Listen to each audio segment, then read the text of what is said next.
Welcome back, everyone. In today's episode of Toys Are the Way, we will be taking a look at some key characters from The Mandalorian that we still need released in the Vintage Collection.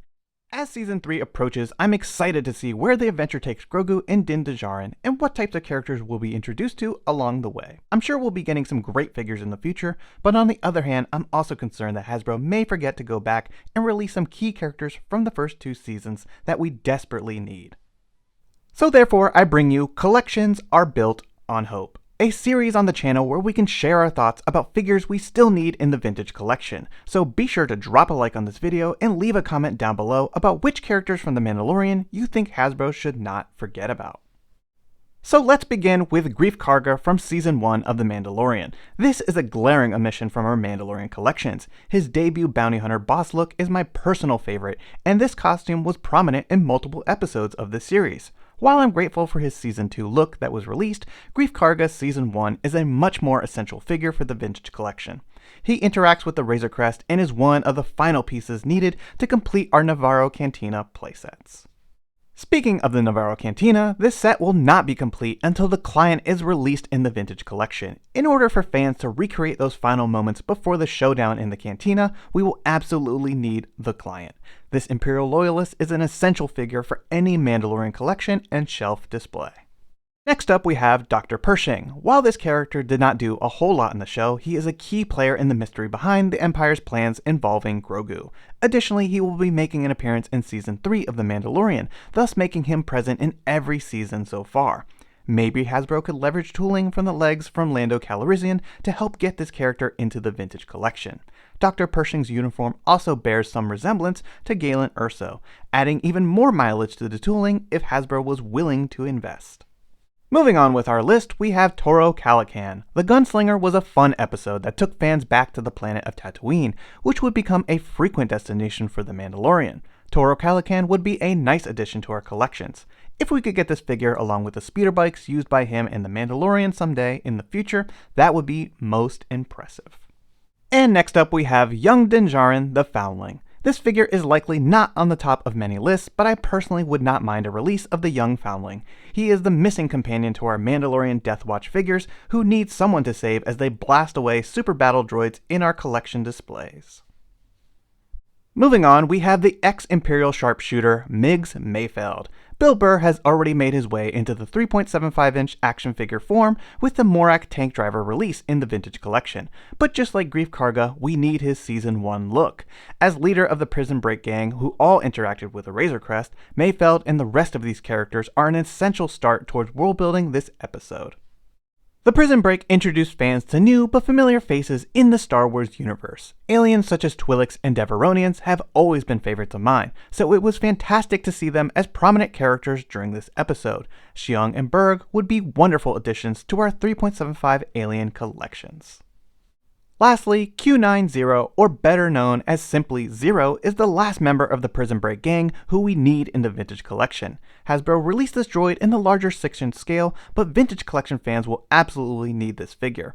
Additionally, we have an amazing Razor Crest that Zero can pilot and be displayed in as he attempts to hunt down Grogu as seen in that episode. If we ever get the Prison Break crew in the Vintage Collection, we will certainly need someone to try and stop them. The Republic security droid was released in the larger 6-inch scale, and I think this fearsome droid would be a welcome addition to the Heritage scale. I would absolutely want to build a small army of them for my New Republic prison scenes and dioramas. Moving on to Season 2 characters, we have Frog Lady, everyone's favorite amphibian from The Mandalorian. A fan favorite and highly requested character in the Vintage Collection, this alien and everything about her just says Star Wars action figure. Her name is reminiscent of the Kenner release such as Walrus Man and Squidhead, and she is an essential piece of the puzzle in completing our Maldo Kreese Deluxe displays. Moving on, we have Cobb Vanth, the Marshal of Mos Pelgo, who has been a highly requested figure in the Vintage Collection since his epic appearance in Season 2. While I would like to see his unarmored look make its way into our collections, Hasbro should absolutely start with the armored look first.